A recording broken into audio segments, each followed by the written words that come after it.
Hello and welcome back, my friends. Sorry, I'm in a slight state of undress. Let me put my costume on. I haven't put on all of my jewelry. So today we are going to talk about WYRD, WYRD, which is where we get our modern word W. Is it W-E-I-R-D? I always get that mixed up. That's where our word comes from. And if you try and look it up, it'll be translated as fate or destiny. But the thought of fate or destiny is very fixed. So when we think of fate or destiny, it's as though you can't change it. It's just out there and you can't change it. There is another ancient concept that goes along with WYRD, which is called Orlog. And so many people think that Orlog and WYRD are the same thing. They are not. WYRD is the law of space-time. It's the law of the three-dimensional universe. It's everything. You know, you can't have space without time. You can't do it. Physics has come to that conclusion, but our ancestors knew that a long time ago. They called it WYRD. That's why nowadays, when strange, unexplainable things happen, specifically like something spooky, people go, "That's weird." It's because that is actually a correct way of using that word, and that's a very ancient way of using that word, which is that what just happened, even though you don't understand it, it was spooky and it felt like it was coming from some other dimension, it means that you are acknowledging that the universe operates from this three-dimensional space-time law, and that something in the energy field, what's known as the web of WYRD, which is really the intermingling of life force energy that is manifesting, as we understand it, as space-time. That something is happening, and that you have this awareness that there is, what somebody might say God, but really it's just the natural force of this law called WYRD. You go, wow, that's weird. Now, if our ancestors were to have said that, say if we were to go back 1,500 years, and if one of our ancestors were to say, in whatever language they used at that time, Old English or whatever, if they were to say, that's weird, they would have meant that's the law of WYRD in action. We don't understand it because we're limited in our ability to comprehend this three-dimensional space-time, this web of WYRD, but that's weird.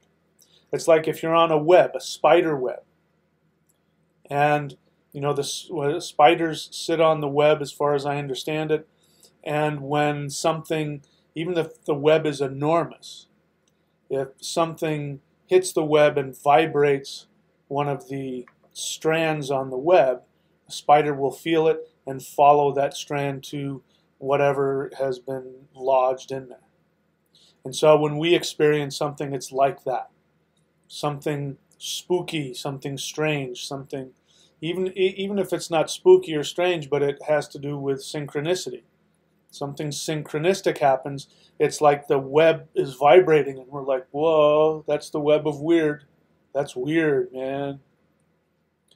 So we're going to talk about WYRD. We're going to talk about, I know this is old stuff, but I've been going in a lot of directions, and it's been a while since I've just been focused on the ancient shamanic truths that our ancestors lived for thousands, perhaps tens of thousands of years. And we're going to talk about the origins of the word. We're going to talk about what it meant. And then I'm going to translate it for you into modern understanding. Our ancestors had an instinctual understanding of this because they've lived with it. You know, it's like when I trained with African shamans and I trained with the drummers. I'm not a Western trained musician. If you put notes in front of me, I have no idea what I'm looking at. Also, the same thing with tempo and timing. You know, if you were to give me a sheet with the timing and the tempo and all of that, and I would have no idea what I'm looking at. I learned from African drum masters. African drumming is incredibly precise. It's not what you think it is. When you go to a drum circle and people are banging away on djembes, that's chaos. That's just a bunch of noise. To a trained drummer, it's just a bunch of noise. It's like handing trumpets and violins to 4-year-olds and saying, okay, play music. It's what it sounds like. It's fun, but that's all it is. So for a trained shamanic drummer, they have very specific rhythms that each one has to play, depending on the rhythm, and each rhythm will bring down specific deities, but you have to play the music right. And for the traditional drummers, what I was told is that if one drummer misses one beat or one note, he curses the whole village. What I mean by that is that you're doing that very specific interwoven rhythm, and the relationship between each of those rhythms is very precise. And so each player has his own part. And if you miss that, then the whole thing comes tumbling down, and the village, who is wanting to receive the blessings of the god, because you're opening up a portal to a specific deity, the villagers who are waiting for that, they're cursed because they don't get a connection to the blessing that they came for. So that's the responsibility of that. And I forgot where I was going with that. I had something in mind about that. What was I saying? The web of WYRD, and anyway, maybe it'll come back to me. But this is how this interplay of life force energy works together in what we call the web of WYRD. Our ancestors called it the web of WYRD. Now, we have this understanding that the web of WYRD is woven by 3 entities who are called giantesses, female giants. So when we go back into the ancient European understanding of the universe, there are multiple beings and multiple entities, and there's not just the gods and humans, there's all kinds of things. So there are a race of beings called the giants. Now there are different kinds of giants. There are trolls and thyrses, and there are frost giants, and there are giants that are forces of chaos, and there are giants that are part of the necessary makeup of the universe that are beneficial for us, like Mother Earth is a giant, giantess. So here we have these forces that we call giants because they are like the macro physics, things like time, space, entropy, all of the gravity, all of these laws on a big scale. These are the giants. Now the gods, the celestial deities, who were called the Aesir are deities, entities that live in the sub-molecular level. So this is why there's this fight between the forces of the giants and the celestial deities. Now, if you know anything about stars, the law of physics breaks down once you get into the heart of stars. This is why black holes, same kind of thing. But, for instance, our sun works on nuclear fusion. It destroys. The gravity is so intense at the center of the sun that it collapses, it squishes the hydrogen atoms until they're fused, and that explosion creates the sunlight. So they work on the subatomic level, but we're not talking about them right now. We are talking about the giants, specifically the Norns. So the Norns are 3 giantesses who weave the web of WYRD. So let's talk about what the meaning of WYRD is. The word WYRD is an ancient word, and it means that which has been woven.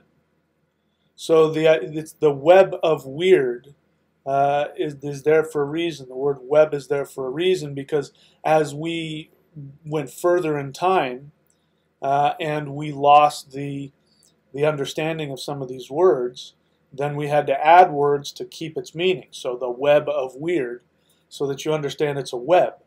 It's a web. It's been woven. And these Norns, these giantesses, they are said to weave 3 giant threads. And the weaving of these giant threads, 3 of them, as they come together, creates the web of WYRD. So the web of WYRD is actually the manifestation of everything. My mouse, my coffee cup with my fiance's picture on it, these rune cards, a cup of tea. All of these things are the web of WYRD having been woven. Without WYRD, this cup wouldn't exist. Neither would this tea that I just drank. So it is that. When you say the universe, you are talking about that which has been woven. WYRD. But it is dynamic. It is not static. It seems static. I can look at this rune card here, as each moment goes by, and I have the experience that it is a static thing. But in reality, it is continuously being manifested every nanosecond. And according to physics, the way things like light works is that it responds to our intention. Okay, so we can get into a lot of deep subjects. I don't want to get into the subject of that, how we manifest the reality. I want to talk about how the 3-dimensional universe is manifested from moment to moment. This is extremely important for you to understand this. We have to understand that reality is continuously being manifested every nanosecond. I mean, I don't know how small we can slice time to, but the smallest increment of time that you can imagine, that is how often this reality, my body, everything in the physical realm, ideas, thoughts, beings, these are being manifested every single nanosecond. So, what does that mean for you? So, when we talk about WYRD, we also have to talk about destiny and fate. But these are, in modern times, understood as fixed things. Because this comes from our Christian background.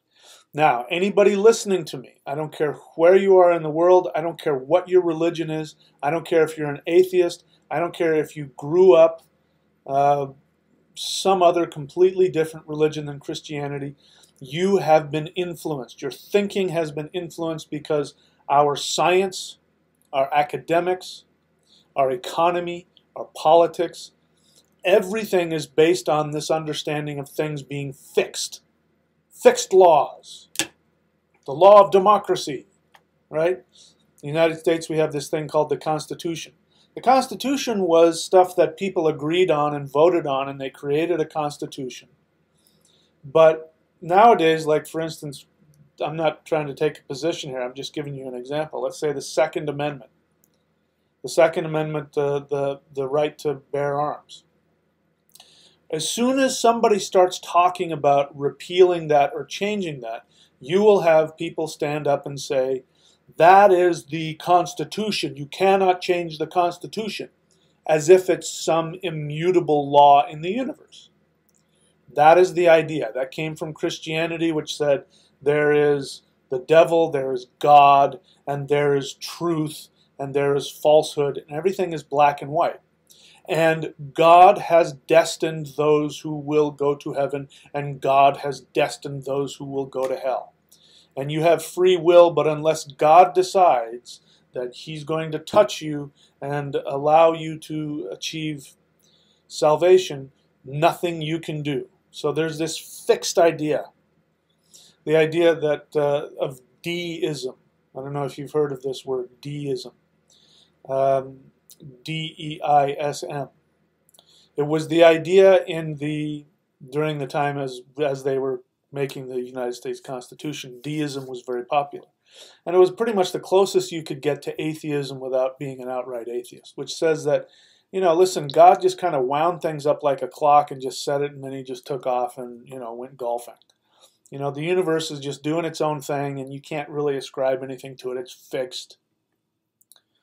So this idea of things being fixed, this is in your mind. The point I'm trying to tell you is that this is in your mind. This is part of your thinking. You cannot live in modern society without this being ingrained in your thinking. And if you want to understand how our ancestors thought, you have to get rid of that.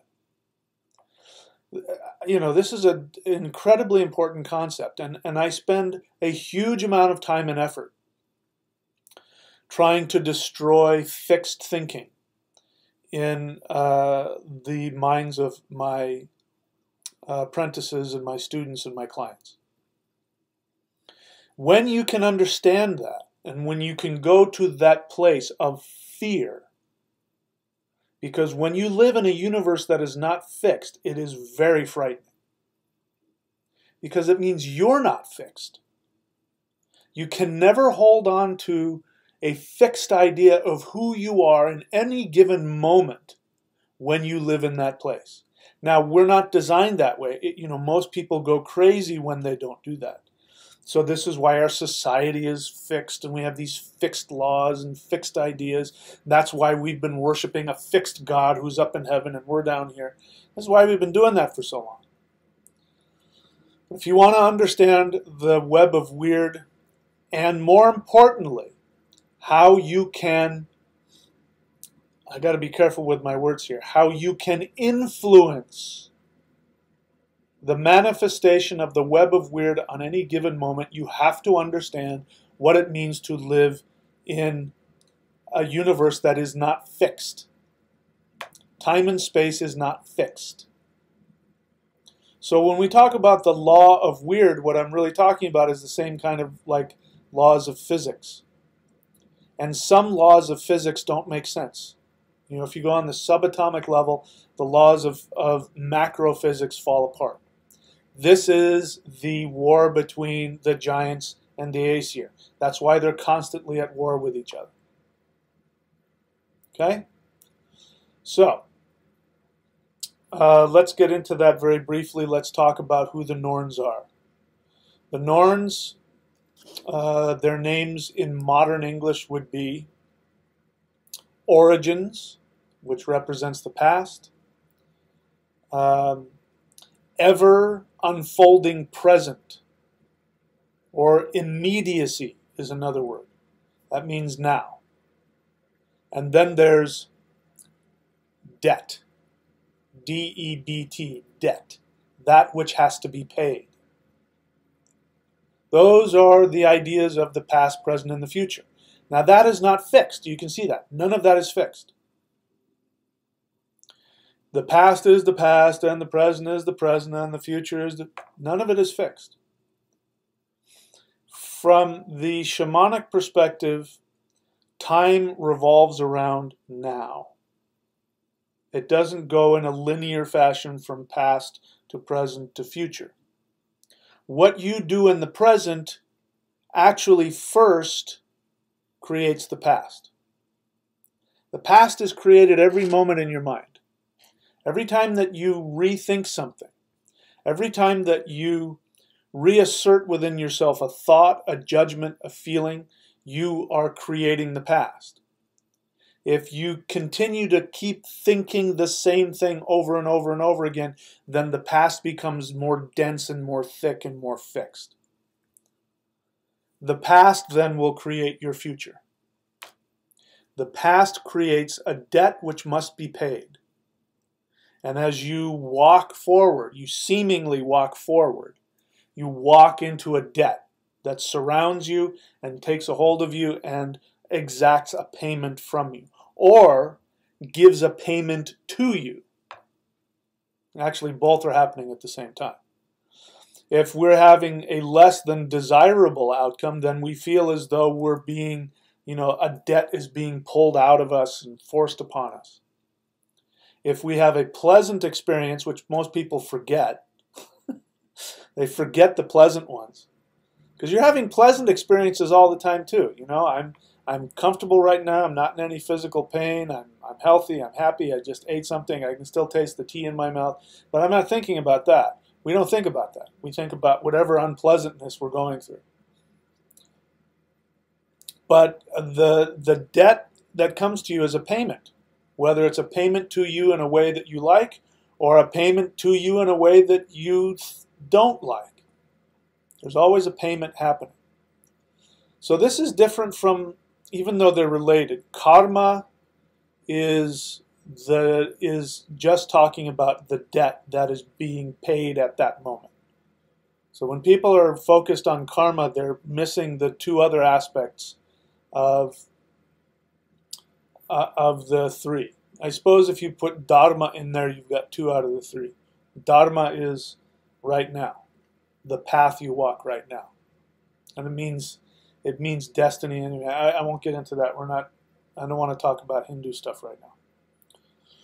So, how it works is, you live in this vortex of the emptiness of now. I just made that up. I didn't write that down, but I'm listening to that, and that sounds really poetic, and I'm going to try and remember that.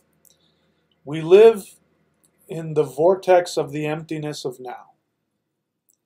This is why meditation, the typical idea of meditation, is so difficult for some people. Because people say, I can't empty my mind. And I'm one of those people. And I teach meditation. I'm one of those people. If you told me to just close my eyes and empty my mind right now, it would be very hard for me to do. Because when you go into that space of emptiness, that vortex of emptiness, you lose who you are. You cease to exist. You get pulled apart. It's an illusion that we are cohesive and held together. It's an illusion. Me being here, being me, having my identity, being who I am, how I look, how much I weigh, whatever, all that stuff is recreated by me on a subatomic level every nanosecond. Because my soul has a need to have an identity. The need for that identity is what creates the who I am. When the need in my soul changes, and I no longer need to be who I am now, but I need to be something else in order to evolve, I will change. This is how change happens. You can't force something onto yourself if you're not ready to let go of old things. I'm learning this the hard way. Not only for myself, but with my students. I'm not focusing or singling anyone out. This is across the board. A large number of my students that I work with are going through huge transformations. And some of them are struggling more than others.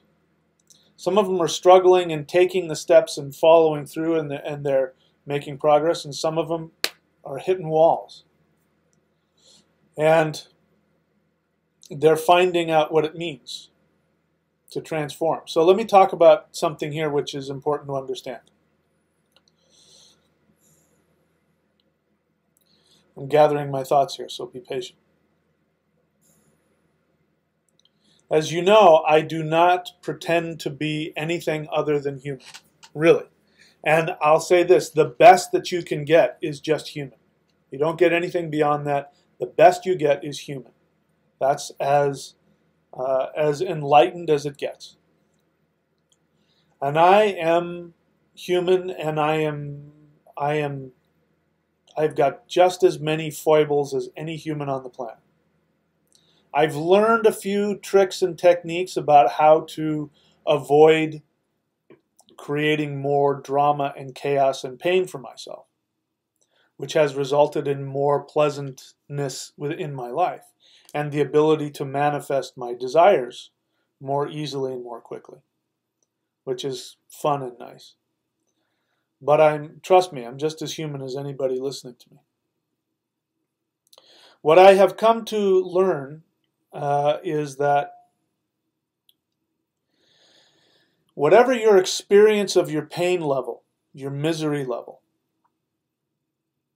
and I'm not talking about denial.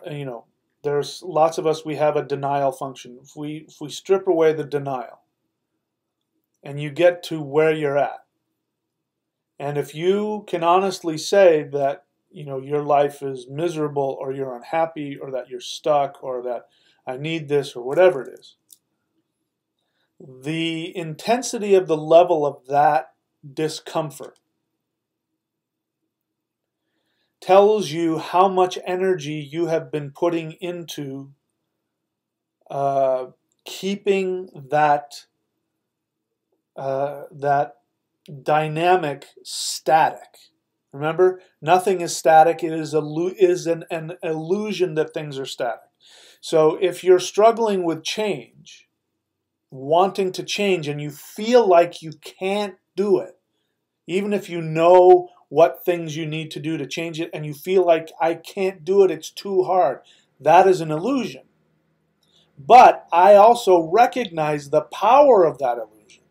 The stronger that illusion is, the more painful it's going to be to change that. Because I'll say this, the more miserable you are, the more fixed you are creating yourself. And remember, that is an illusion. Your actual essence, there is nothing fixed about it. It is in constant evolution, constant change, all the time.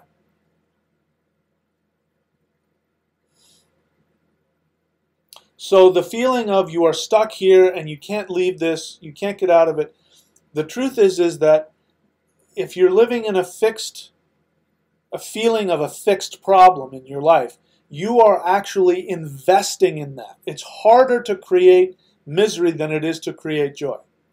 I know that we don't have that experience. It feels the opposite.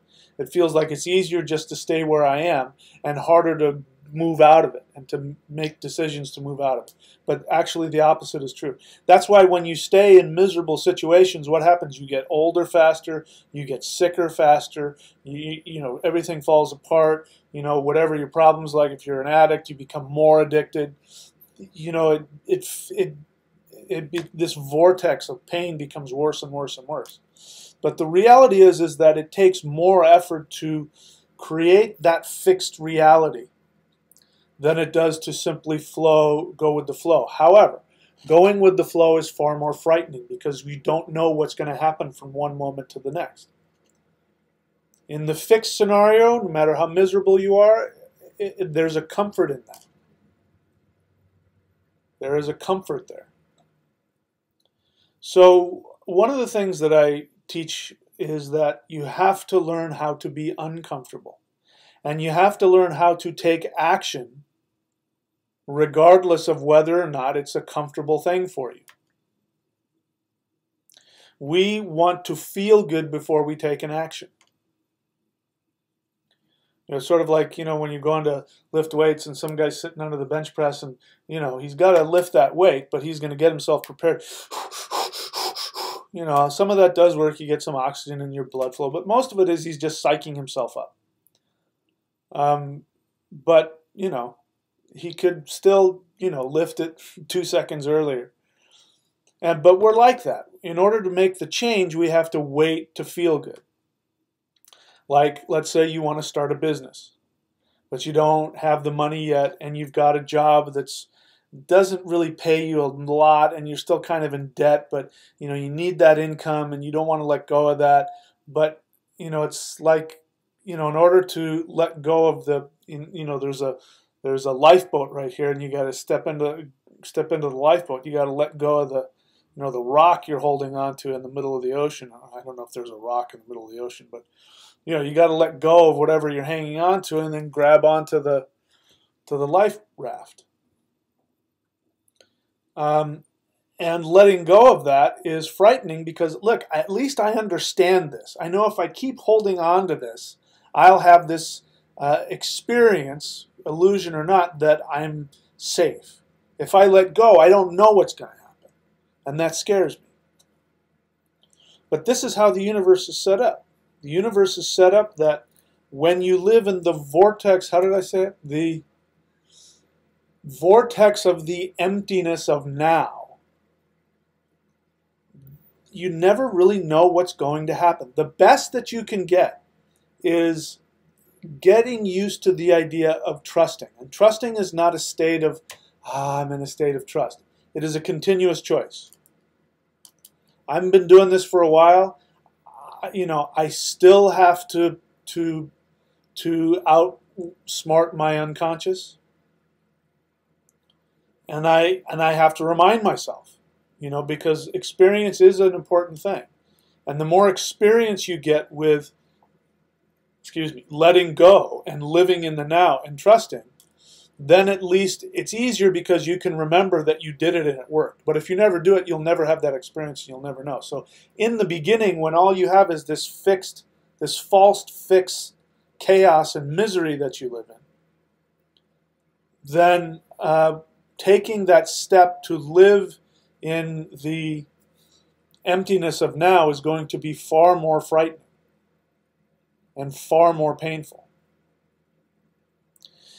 And I'll stop with this and then I'll open it up for questions, and then I'll talk again about how the three Norns work. But one of the things that has to happen when you let go of that fixed, miserable, chaotic reality, when you let go of that and you reach for the emptiness of now, you trust.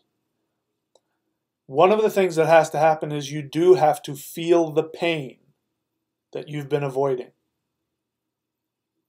And this may perhaps be the most difficult part. People want to change, they start working with me, they start making progress, and then they're forced to make some big changes. And instead of making those changes, they don't want to face the pain that will come from that. But here's what you need to understand. That pain is there whether you consciously have to experience it or not. If you experience it on the unconscious level, it comes out in disease. Even diseases like, I can't tell you how many people I work with who have these allergies to everything. They have food allergies. They have allergies to scents. It's become rampant. But that's what's happening when the body's like that, like diseases like fibromyalgia, back pain, sciatica, tendinitis, migraine headaches, allergies to foods, sensitivities to everything. This is the sign that the nervous system is overloaded. And it's overloaded because the emotional trauma that you have not dealt with, that you have not felt, has gotten to has reached capacity. And now it's going into the tissues, and the nervous system is trying so hard to hold everything together, and it is so stressed out it can't handle any kind of stimulation whatsoever. And then it becomes emotional. There's the people that I've run into. I'm laughing because for whatever reason there's been a string of women I've dated in the past who are like this. Emotionally, they can't handle anything that they consider to be negative. And so I'm an intense guy, and I have all kinds of feelings, and if I have a bad day, I talk about it. If I'm upset with somebody, I talk about it, but I'm doing it not to, to hammer it in place, but to release it. And so with these people, when you start talking about, man, the day that I had with they just start going, okay, well, calm down. Don't be so negative. I can't handle any negativity. What that means is that they are so full of their own negative feelings, anger, frustration, pain, sadness, and they can't tolerate the thought of experiencing it. Anything at all that pushes that button makes them feel like they're going to explode. I have to leave. I can't, I'm sorry. This is too intense. I got to go. I have to hang up. But that can be anything. It can be food, it can be scents, it can be sound, it can be colors, it can be music, it can be anything. Any case, I'm kind of losing my train of thought here. So what I'm going to do now is I'm going to take a little bit of a break, and then I'm going to see if there are any questions. Again, for those of you who are new to the channel, please, on the live Q&A only, not if it's archived, on the live Q&A, please put question. Please avoid talking to each other and dumping your opinion. I'm going to bypass all of that. I'm going to only respond to the questions. So put question and then ask me a question, and I will respond to you. So I'll be back in a couple of minutes here.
Okay, we're back. So it looks like we do have some questions here.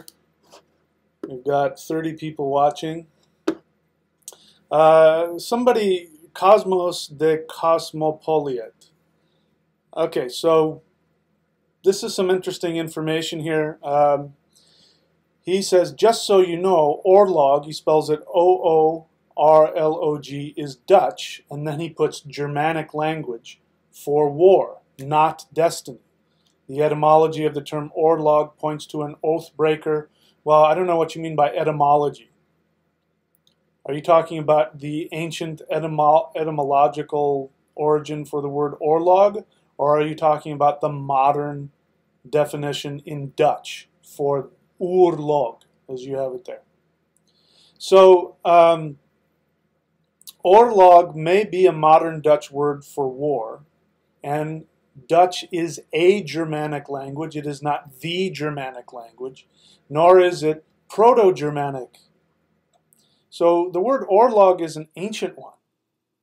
So if there's a modern word that sounds similar, or maybe it's derived from the same original word for Orlog and it is now used for war or oath breakers, that could very well be, I don't know. But Orlog originally does not mean war. It means origin law. Log. Origin law. So let's be clear on that. You know, this happens a lot. I'll get people from modern Scandinavian countries who want to talk about how things should be pronounced, and they say in this language. But, you know, the Germanic language has been shifting and changing for a long time. I prefer to go back to the more of the Proto-Germanic. For ease of understanding, I will talk and use, either Old Norse or things like that were used in the myths. But when I can, I try to go as far back to the original as possible. So, Orlog in its original understanding, I don't know if this is a synonym or if it sounds the same or whatever, but Orlog means origin law. But it's very interesting to know that there is a similar sounding word in modern Dutch that means war. I'll have to look at that. Okay, so Jedi Black Knight says, question.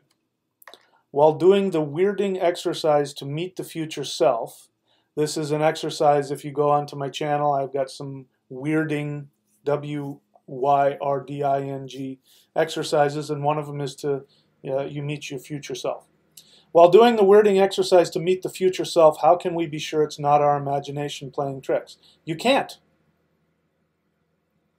This is part of, getting out of our heads. You don't know that. You have to. This goes back to learning how to trust. I'm not saying that if you have doing a WYRDing exercise and you meet your future self, I'm not saying it's not your imagination. Your imagination, what you really mean by that is you want to know if it is your unconscious narcissism. You want to know if it's your actual real self. Well, the problem with that is, again, you're thinking in fixed terms. Time is not fixed. There is no one timeline. You change timelines every nanosecond.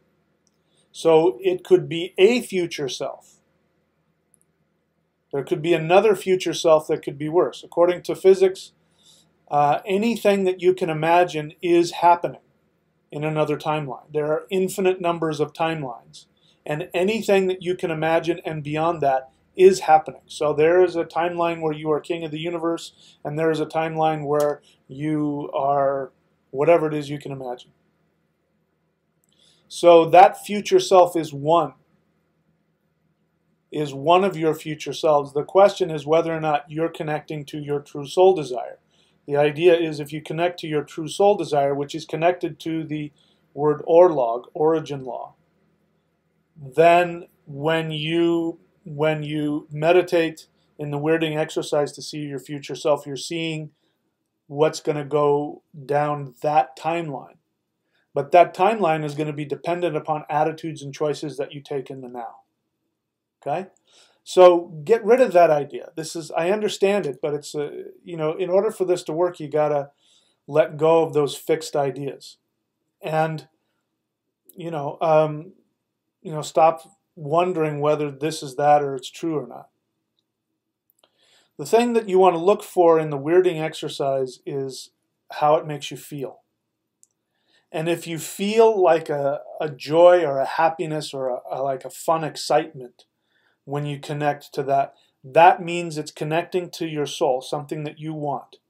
And if you listen to that feeling in the now, what's happening is that when you do that WYRDing exercise, you are in that vortex of the now, where anything can happen, and you are in between, nanoseconds of creating things, and you can create something different. So what you want to look for is that feeling of, that excites me, that feels good, or I like that, and then you want to ask, what do I do next to achieve that? That's the hard part. So your imagination is important. But what you mean by imagination is, are you lying to yourself? You're judging your imagination like your imagination doesn't mean anything. But the truth is, the imagination is everything. I mean, there wouldn't be things like planes and helicopters and spacecrafts if people didn't have imaginations. Okay? So don't think of it in terms of imagination. Think of it in terms of, are you taking a fearless act toward your highest self, or are you taking an act out of a fear-based idea in order to keep you trapped in what you know, what is safe? Okay, so I don't know if I answered your question or not, but there we go. All right, so hello, Lindsay Rogers. We're weirdly perfect. Okay. All right, again, so I'm going to look for the questions. Again, if you guys want to talk with each other, that's great, but it takes away from my ability because I have to scroll through all of your comments and opinions and all that. Let's see. Raw Frugi Viking has given 50 something, but I don't know what that is in dollars, but thank you. I appreciate that. Okay, and he says, your humbleness, he says some nice things. Thank you, I appreciate that. He or she, I don't know who you are.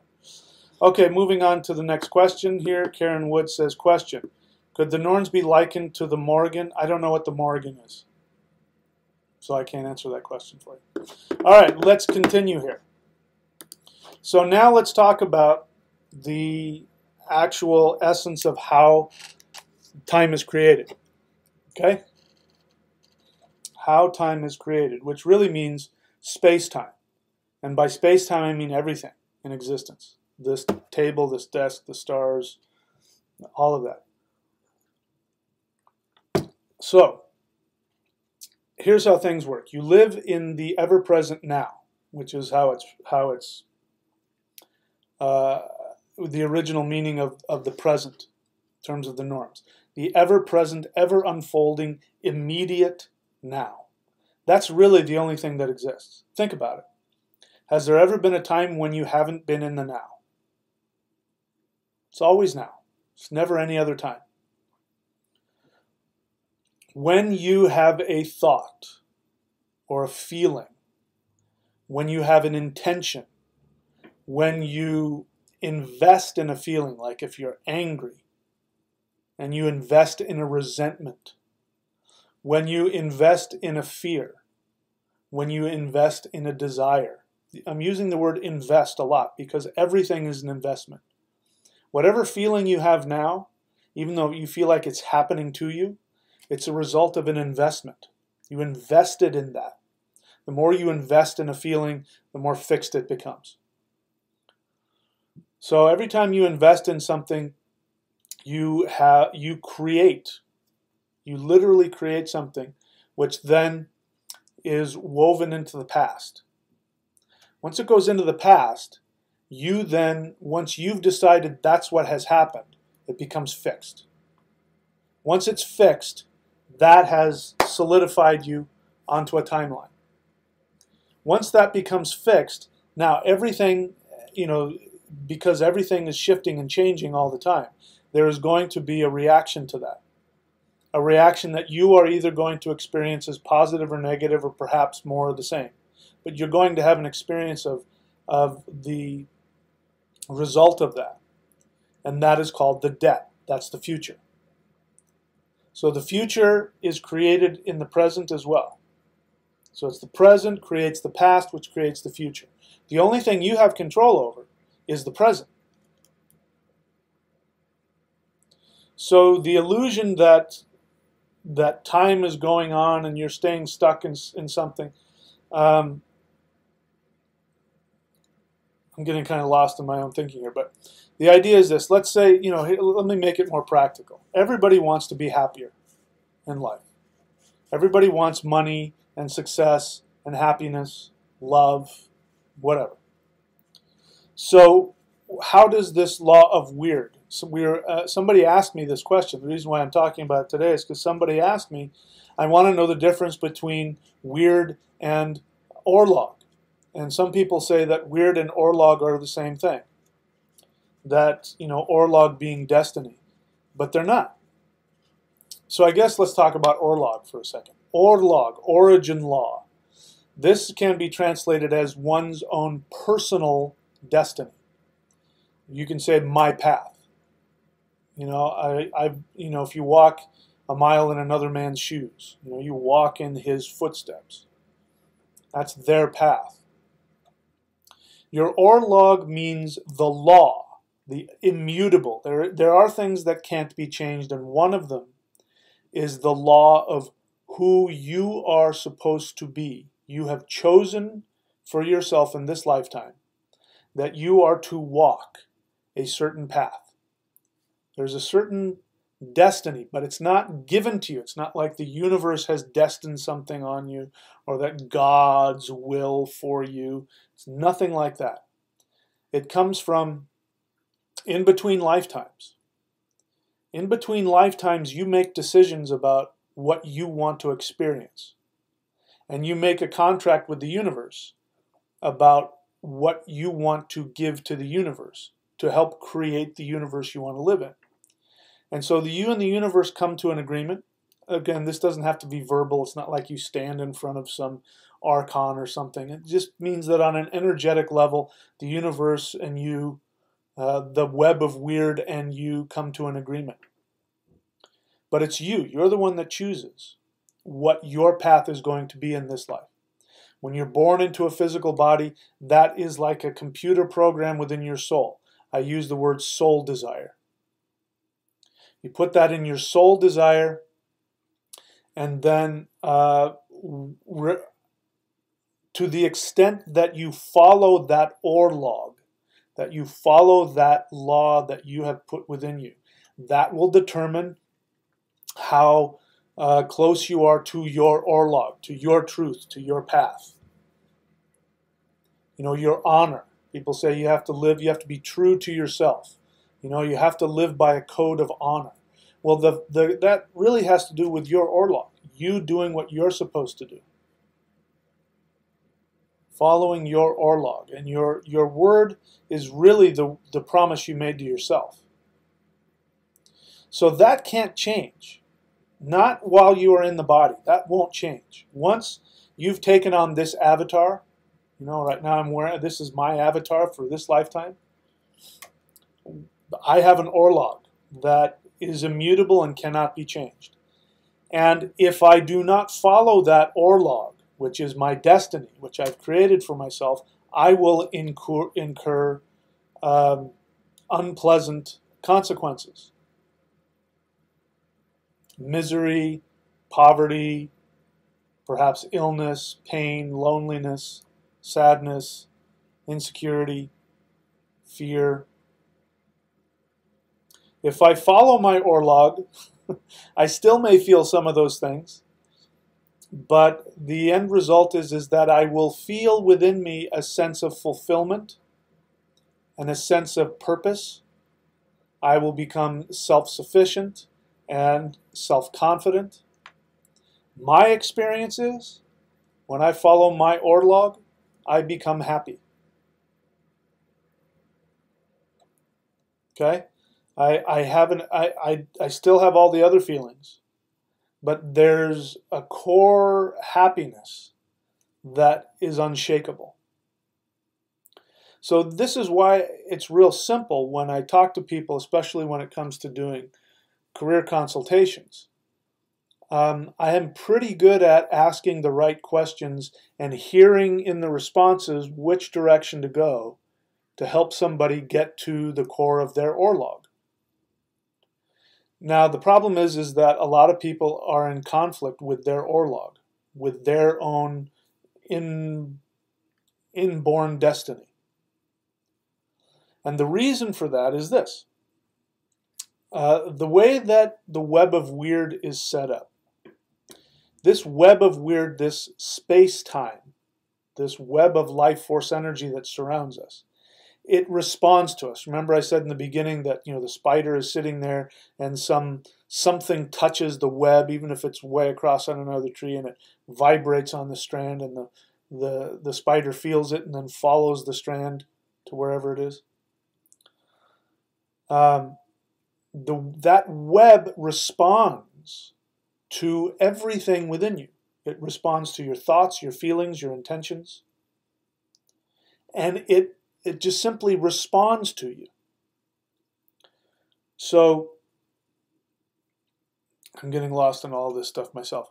So, when you are operating from your true self, the web that you have woven, because you're the one that actually weaves it, the web that you have woven is going to respond to that. You have programmed the universe to respond to you in a certain way, that when you are following your internal programming, it is going to respond with positive rewards. So the debt, the Schuld, which is what it is in Old English, Schuld, debt, the future. The future was Schuld, the debt. The debt that is going to be paid to you is going to be a pleasant one, because it's going to be in alignment with what you have determined you're supposed to do. When you act contrary to that, then the web is designed to respond in a negative way. Quote, unpleasant for you because it is meant to, if you are continuously creating pain in your life, it's because you are going the wrong way. Not the wrong way like God's way, the right way, sin. The way that you have decided you want it to go. You are the one that decided this. So this brings me back to another question. I get this question a lot. Well, if I've chosen to reincarnate and I've chosen this and I create this and I create that, how come I don't remember my past life so I can learn from it? The reason for that is because what your soul wants to do more than anything is learn to live in that emptiness of now. And if it has a memory of a past life, then it's not going to learn how to respond to the immediacy. Another word for now is immediacy. And that's what your soul wants. That's why you choose to incarnate. You choose to incarnate knowing you're going to forget so that you can learn how to be in the moment, which is frightening. Because you don't know what the hell's going to happen. You don't know what you're going to become. You don't know what's going to happen. You can't bank on anything. You create a universe where you have to keep taking risks. That's why our ancestors said if you don't, that if you die in battle, you'll go to Valhalla. The battle is not with other people and knives and guns and other stupid crap like that. The battle is against the fixed idea of your identity. And that fixed idea of your identity is at war with the ever-changing part of yourself. And you created it. You wanted that tension. So that you could keep taking the risk. And the risk means you are taking the risk that you'll die. Literally sometimes. Sometimes literally. Sometimes losing that job or, surfing that 50-foot wave, there is a real chance you could lose your life. But at the very least, it will feel that way. This is one of the things I've seen with people who have life-threatening illnesses. I can sit there and other people can talk to them and sit there and say, listen, the way that you are thinking and the actions that you are taking is killing you. And in order for that to change, you're going to have to take some risks and go into some really scary places. And people would rather physically die than spiritually die to themselves to grow. I've seen it over and over and over again. In fact, somebody just sent me, I've been saying this for a long time, I've been saying that fibromyalgia is the nervous system overloading as a result of self-directed shame and anger, because you are not choosing to do your own thing. You're letting other people control your life, or in your mind you believe that you are living for other people and that other people have this power to control you, and it becomes so unbearable and you're so angry with yourself that it goes into the nervous system, and then you have fibromyalgia. That's been my shamanic assessment of it. Somebody just sent me a link that, again, from the medical community that says that fibromyalgia is a result of childhood trauma and self-directed anger. So I've been saying this for years now. So that's my belief on all disease. On some level, it's always self-directed anger. Why do we have self-directed anger? Because we are choosing to take actions that are safe, to please other people, to please God, to have the money, to have the material things, instead of going after what your soul wants. Because what your soul will want to do, your Orlog will always want to take you on paths that are going to liberate you from that. And very often they're going to be very frightening. You're going to have to continuously make the choice between pleasing other people or pleasing God or pleasing the government or having the security of the stuff, the money, the job, the whatever, the relationship, or going after what your soul truly wants and potentially lose all of that. I mean, I did that a while back and I ended up almost homeless. I was this close to being homeless. And I was in a huge amount of pain. I almost went on disability. So I'm telling you, sometimes you're literally taking the risk in that I may not survive this. And there's been a couple of times in my life when I've said, you know what, even if I die doing this, I don't care. It's more important to me to go after what I want. And every time I take that risk, my life always gets better. Every single time. Without fail. Okay, so the past, present, the future. The present creates the past creates the future. And the way, if you are on a specific timeline, if you're in a miserable timeline where the same thing keeps happening over and over and over again, or you're in a fixed, horrible, trapped scenario, the only way that's going to change is if you change in the present. And the most powerful thing you can do to change in the present is to take an action. So I get this question a lot because I work with people, and listen, I know that there are students out there and you think I'm talking about you. I'm not. This is, everybody goes through this. But people will be on the verge of having to make some changes in order to achieve their soul desire. And as I talk to them, I ask questions. I don't know what you're supposed to do. This is one thing you need to understand. I'm not going to divine from the universe what your Orlog is. I don't know and I don't care. It's none of my business. But if you come to me and you need help, I'm going to ask you some questions. And I'm very good at interpreting people's answers to know what question to ask next and where to go. And then after I've asked enough questions, then I may volunteer something like, what you really want to do is not what you're supposed to do. What you really want is to do this. And you may have to do something in order to do that. You may have to leave this or quit that or walk away from this. But there's going to be an action that you will have to take. And that's the only way. When you get to that kind of a stuck place, you have to take an action in order to change the now. Because then once you take the action, the now shifts and changes. It changes the past and creates a new future. So you have to take an action. But what people want to know is, well, can I just meditate on, they know we come to an agreement on what they want. What they want is this. I want to live in, I don't know. I want to live in Pittsburgh, or I want to live in China, or I want to live in the desert, whatever it is. And in order to do that, they actually have to pick up and move. For example, that would be the action. The action would be, well, quit your job, sell your house, pick up, and move to Pittsburgh. And what they want to know is, well, can I just focus on how fun it's going to be in Pittsburgh? And if I just focus on that, well, then I magically, everything else, make it easy for me to go. And I say, it's possible, but most likely not. And that's when they stop. And it's times like that that people stop working with me.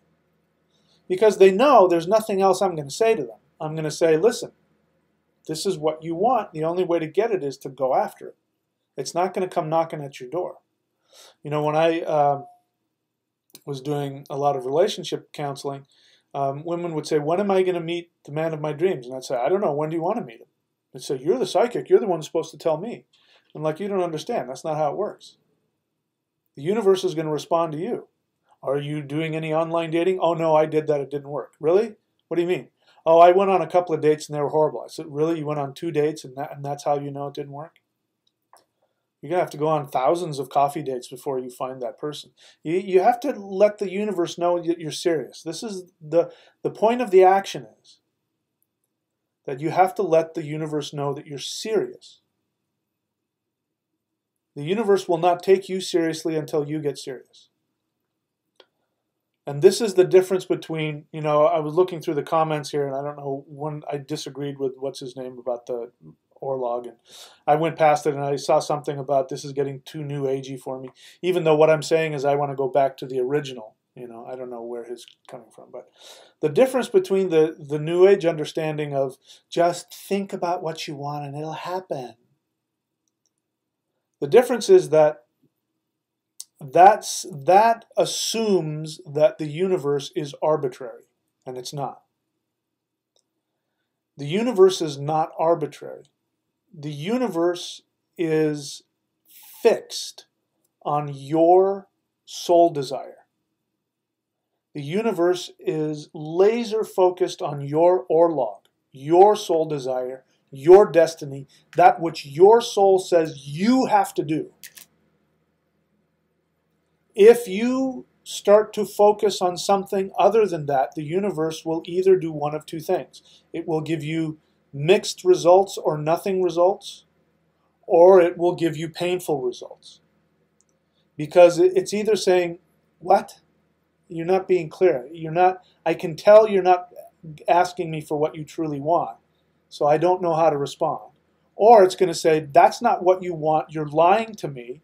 Here, let me give you some challenges to wake you up, because that's what you told me to do. You told me to program things so that if you started going in this direction, that I was supposed to make things miserable for you so that you'd wake up and go after what you truly wanted.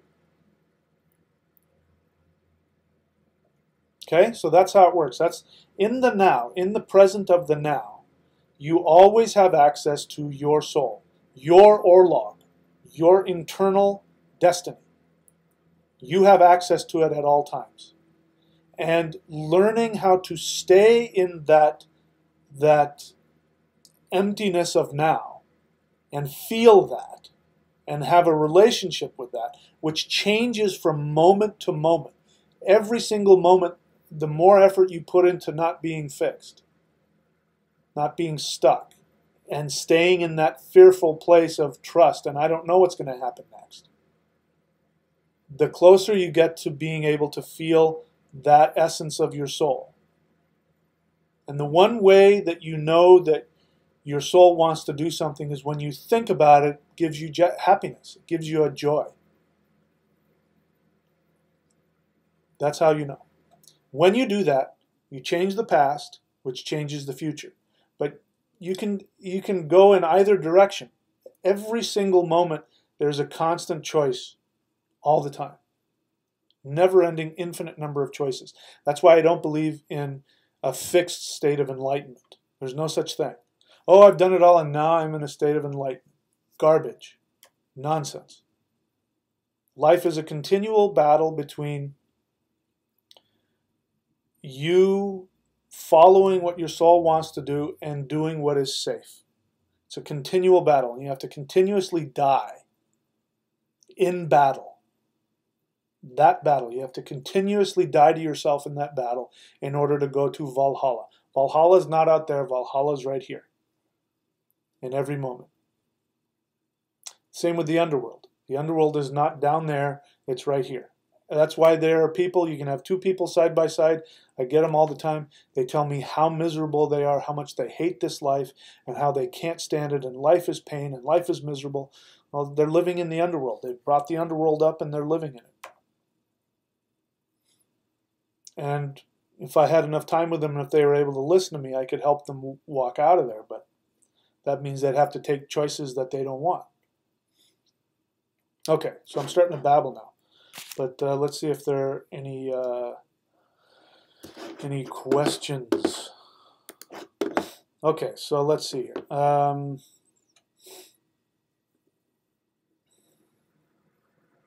Trevor Orr, where in Africa did you drum? I didn't drum in Africa. Both of my teachers live here in the United States.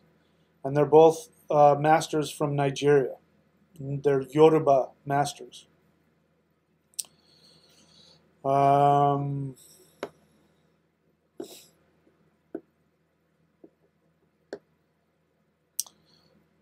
Okay, question.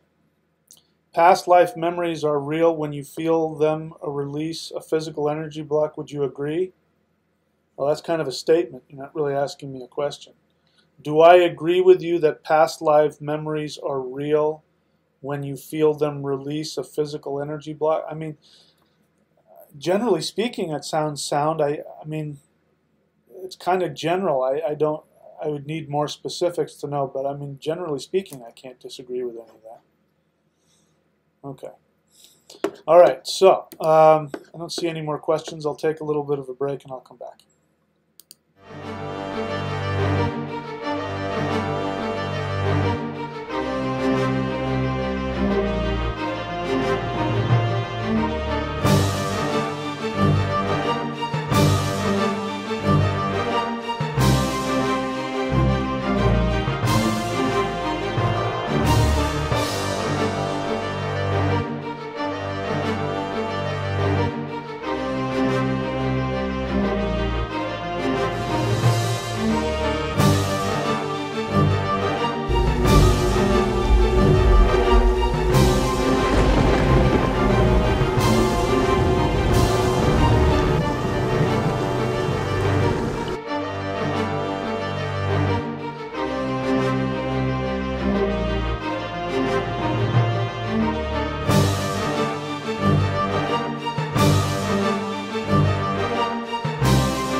Alrighty, so yeah, I don't see any questions. So either I am so brilliant that it makes perfect sense, or maybe I'm a little boring today.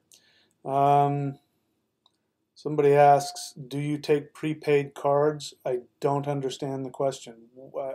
You mean as payment for services or something? I mean, I don't have the ability to take any cards. So, you know, if people want my services, they got to go through PayPal or they got to go through Patreon, which is the thunderwizard.com page. So, I don't know if I answered your question or not. Okay. All right, so now I've talked about the difficulties. And, you know, I have to stress that because, you know, the New Age concept of, you know, just focus on love and light and just stay positive. By the way, let me just talk about that, staying positive. I've heard that a lot too. For example, when I was working with cancer patients. Cancer patients are told to not get stressed out and they have to stay positive, right? Understandably so, because they've got this life-threatening illness. And of course, if you get wrapped up in the morass of self-pity and pain and fear, obviously, you know, the body does not, you know, doesn't heal as well when you're trapped in that. So staying positive, that makes sense. What they really mean is that, you know, being in a state of optimism, being in a state of trust. That's really what they mean. But the problem is that you've got a lot of people who have a lot of fear and a lot of difficulty and a lot of pain and a lot of problems, and they have a lot of negative feelings, and they have a lot of stress. And so sometimes they can't sleep because they're so stressed out, because what's happening is they're struggling with, you know, how do they interact with these things? And, you know, you're forced to make some decisions about, you know, changing your life. And a lot of people, they change their life for the better, meaning they take the kind of actions that I'm talking about, and a lot of them recover. Their body starts to heal and they recover. But a lot of people will say, I just have to stay positive, staying positive. There's a difference between denial and staying in trust. Those are two different things. Denial means that you are not looking at your pain, your anguish, your fear, your sadness, unresolved trauma especially your resentments. This is something that I've seen with a lot of people who take power plants of different kinds. Unresolved resentments. That if they stay without some kind of chemical in their brain long enough, they start to get resentful, or they start to have pain. So you got to have it. You got to let that pain out, and that's why somebody like me comes along, or a good friend, or a counselor, or somebody who can allow you to have those feelings and let them out. But that's one of the things. Those are like, I mean, for lack of a better word, it's like a cancer. It's like it becomes this self-encased, self-protected, unresolved feeling. This is something I've seen a lot with people who are very good at playing the I'm going to stay positive game. And some of them are actually so good at it that, I've been totally convinced. Where they're very positive and they're very happy, but there's this ball of pain or fear or trauma, and they just squirrel it away somewhere and they protect it. And they just wrap it up and protect it. And that's when you end up with diseases like cancer and things like that, where the body will hold these things in one specific area. And wherever it's held in the body will tell me what the issue is about. And I don't want to get into that today, but the point is that staying positive is not the same as staying real. Staying real and staying in trust is a much better idea for me than the idea of staying positive. I'm just going to stay positive today. I'm not going to let that bother me. That reminds me of the people I told you about before, that they're just, everything is, and they just, don't get too intense. Okay, we won't go there. All right, well, okay. We don't want to go there. Okay, listen, I got to get off the phone now. Staying real and staying in trust. I'm repeating it to myself because I'm trying to verbalize to me these feelings that I have about it. So I learned two things that I like today, two phrases. One is staying in the what would I say? The vortex of the emptiness of now. I like that a lot. And being real and staying in trust. Anyway. All right, so I'm kind of running out of stuff to say here, and I'm apparently not stimulating a lot of questions. So if there's any questions, I will ask. I will answer them, and if not, we may just have to call it a day here today. So, Emerson's Coffee, Bike, and Rum Shop question. If you have not addressed it yet, what role do the underworld deities play in destiny and changing timelines? Well, generally speaking, they play the same role as any of the other deities do. The way that I want to answer that is from an astrological perspective. Working with Hela or Kali. I'm almost to the point where I'm ready to say that the words Hela and Kali are cognates, because they both mean the same thing. They mean to cover over. That I can see in somebody's chart. Saturn will tell me what's going on with that, because those deities have this connection to Saturn, which is karma, past life. So as I'm verbalizing it, what it means is that underworld deities, if those are strong in somebody's life or their experience or their chart, it means that you have past life unresolved issues. And a lot of it is past life stuff. A lot of problems like, again, diseases like cancer and such are unresolved past life issues that are either coming up again in this life or are under the surface and need to be dealt with. And if they don't get dealt with, then they create problems. So To specifically answer the question again, I'd need to know more. But generally speaking, underworld deities are talking about issues in the unconscious mind, which means you're not consciously aware of it, and it also means past life issues. Let's see. Any more questions? Questions. You don't believe in enlightenment? Swift data. You're new to my channel. I don't believe in the fixed idea of enlightenment. No. What a boring universe. Why? Who wants that? I struggle, I play to...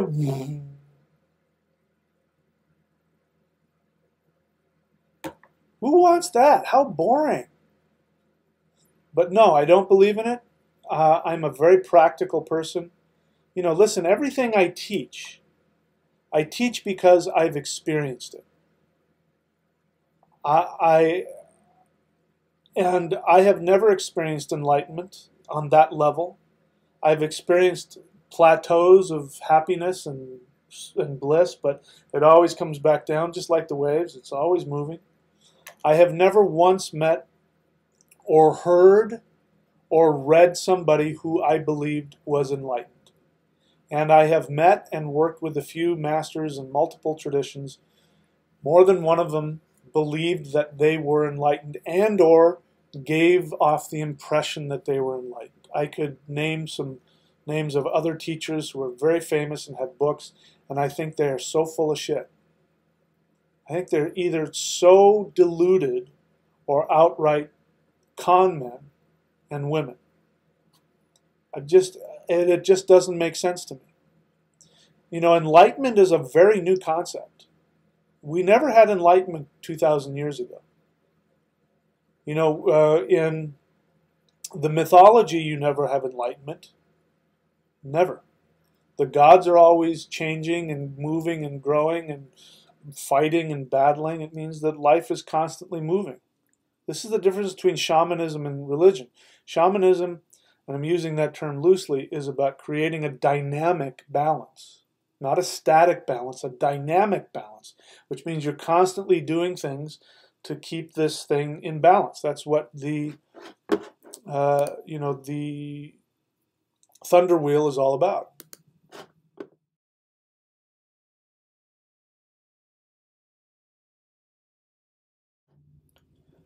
We work with the 9 worlds, we work with the 8 directions, and we are constantly shifting that balance around to balance things out. That's the job of the shaman. That's what doing rituals are all about. That's why when you get a Vedic reading from me, I give you a specific direction to face, I give you a specific element to offer, and I tell you which planet and which deity to work with. Because your chart will tell me how you need to balance yourself, get yourself in a state of balance. So no, I sure don't believe in it. And I think it's, you know, the whole idea of Christianity. Christianity, you know, this is why Odin hates Christianity. Hates it. And Odin is not prejudiced. He's not prejudiced against religion. He's not prejudiced against culture or race or religion.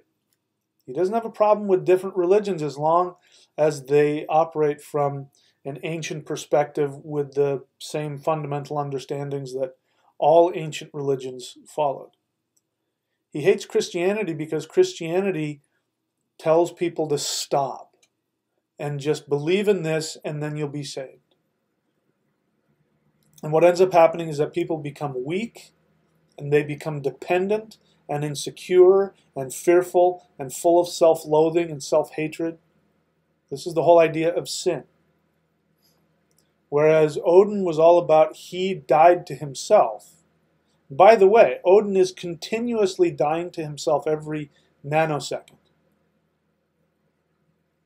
He didn't just die to himself once. He's continuously dying to himself all the time. He is the essence of that. So, anyway, no, I don't believe in enlightenment. I think it's a very destructive idea. That doesn't mean you can't be in a state of being enlightened, a continual state of that.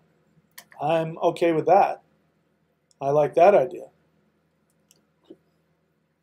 Okay, so anything on overcoming marijuana addiction? I know, Jack. What do you mean anything? You're asking me how to overcome marijuana addiction? Well, you got to get help if you're addicted. Like you can't stop. Is that what you mean by addicted? Like you can't stop? And you're asking my help how to stop? You're going to need help. You have to go to a 12-step group. That's the best way I know how to do it. If you're truly addicted, it's going to be hard for you to just decide to stop. But, you know, marijuana addiction is like any other kind of addiction. Um, Especially power plants, what ends up happening is that you release chemicals in the brain, dopamine, DMT, and we like those things. That's why we like things like sex and chocolate and you know, sports and games, because they release all kinds of fun chemicals in the brain. And that's why we like qigong, and the energy work that I teach does that too. But what ends up happening is when you take a chemical, whatever the chemical is, an external chemical, it goes into the brain and it squeezes the glands and forces the glands to produce DMT or whatever it is. And so you end up draining your body of it. And once you release those hormones and those chemicals in the bloodstream, the brain, the pituitary goes, oh, stop, stop, stop. We got an overload of that happy chemical. Stop producing it. And so your brain stops producing it. The chemical wears off, and then what happens? You crash. And then in order just to get back to normal, you have to take the whatever it is, you know, the opiate or the weed or the alcohol or the whatever the hell it is, in order just to feel like you're getting back to normal. But every time it just makes it worse and worse and worse and worse. That's how it becomes dependent. So it's gonna, if you are truly addicted, then it's going to be hard for you to stop on your own. I recommend go to Marijuana Anonymous. I think there's Marijuana Anonymous. Go to NA. That's the best advice I can give you.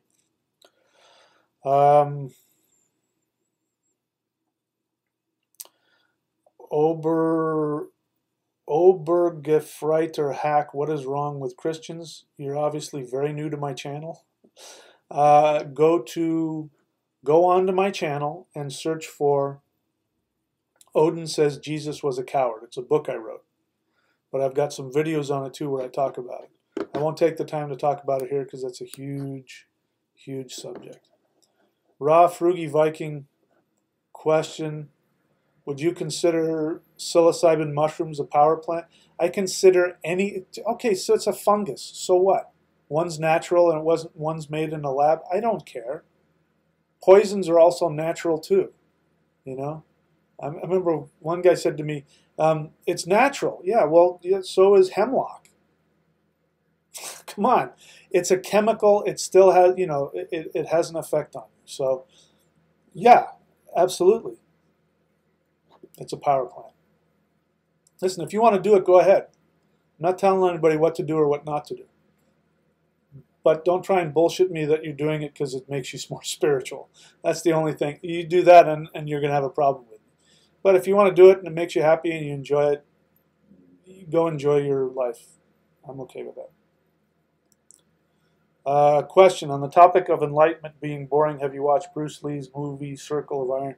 Yes, a long time ago. I enjoyed it, but it's actually more I watch it, the more stupid it gets. But yeah, I have watched it. Swift Dad, a question, isn't enlightenment 100% trust in the universe and the universe fills you? I don't know, if that is your definition of it, that's fine. I don't know. I'm just going off the modern interpretation of the fixed enlightenment where you achieve a fixed state of enlightenment, and that's what I'm talking about. As long as it's not fixed, I can handle it. Okay. Jack, kratom is an excellent herb for overcoming addictions. No, it's not. Kratom is just you're replacing one chemical with another. So it may be, some people may have been able to use it to overcome, but it can be as addictive as anything else. In fact, it has the same ultimate problem as opioids. So nope, that's kind of like a homemade fix, but I don't. If somebody can use it and stay off, good for them. It's a tool like anything else, but it's a drug. It's also a drug. All right, looking for the questions. All right, I don't see any here. Don't see any more questions. I'll take another break, and then I'll have a final word or answer any more questions if there are any. So I'll be back in a couple minutes.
Okay, so I did kind of remember something that I wanted to talk about, which has to do when you're in that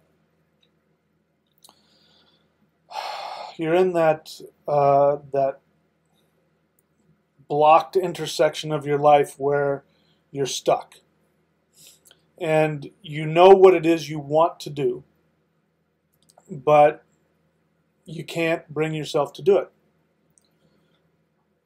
Because either you're in a situation where you're going to have to give something up, like a job or a relationship or something like that, that gives you some measure of safety. Or it's just too painful. Because, again, it's really important to understand that if you've got a ton of, that fixed chaos, pain that you've been investing in for years and years and decades, and now you have to make a completely different decision, which is going to change all that, then you will be forced to feel all of the pain that you have been avoiding for all those years. And so that becomes kind of like the catch-22. People want to get out of the pain, but in order to get out of the pain, they have to take an action which is going to be really painful. And so to avoid the really painful thing, they stay in the pain to avoid the pain. And it just becomes this. And so one of the things I say to people is, it's going to be painful no matter which way you go. So the question is, which one of those painful actions is going to actually get you some relief?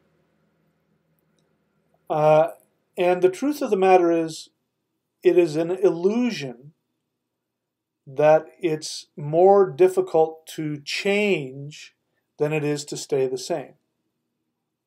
It feels that way. But again, that's because we go into denial and we push it down. And so we learn how to stay in denial, but it takes more energy to stay in an unhappy scenario in your life than it does to take an action to leave. But when you take the action, all of those feelings come up because you're now no longer in denial. You're choosing not to deny things, so it's just like they just bubble up. And so the fear of that can incapacitate somebody. But here's what's important about that. If you're listening to me now and you are in one of those scenarios where you're in one of those really, really intractable, painful life situations, and you just can't seem to take the action to get out of it. What that means is that this lesson that you are experiencing, which again is your soul wants to learn how to live in the now and take action to follow its own Orlog. That's what your soul wants to learn. That's why it incarnates. So if you have a really deeply intractable, painful situation, it means this choice, or the essence of this choice, you have faced in multiple lifetimes. And each time you've gone through a whole lifetime without having taken action to get out of it, when you're a soul, you go, man, I didn't get it that time. I'm going to have to make it worse next time because I really want to get this. I really want to figure this out. You understand, your soul really wants to learn this.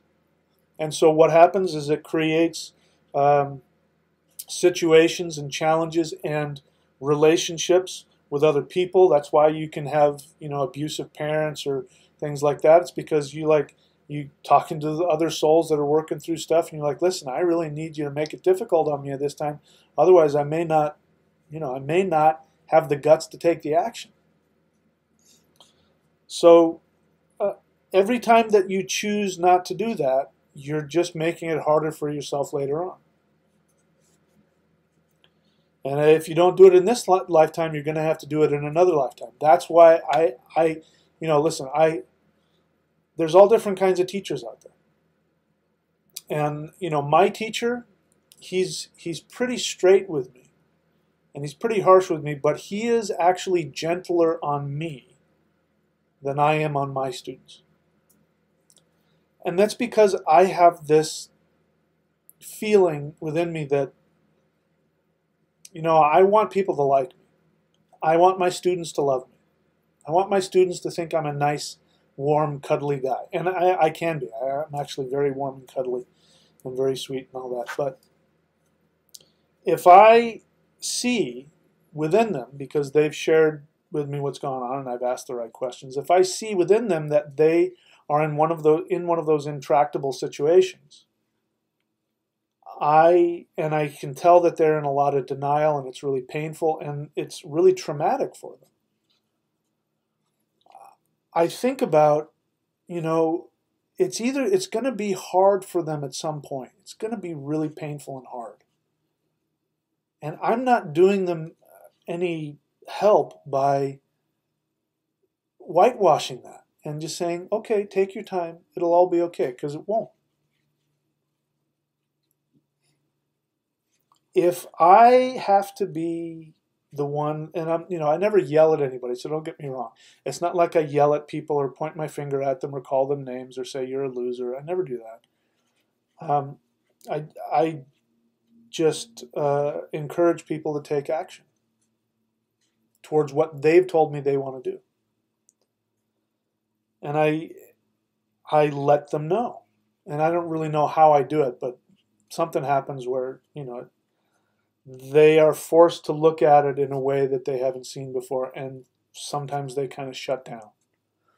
And I lose clients sometimes that way when they get to that point. But I want to be able to leave this life and go, well, at least I held up that mirror to them.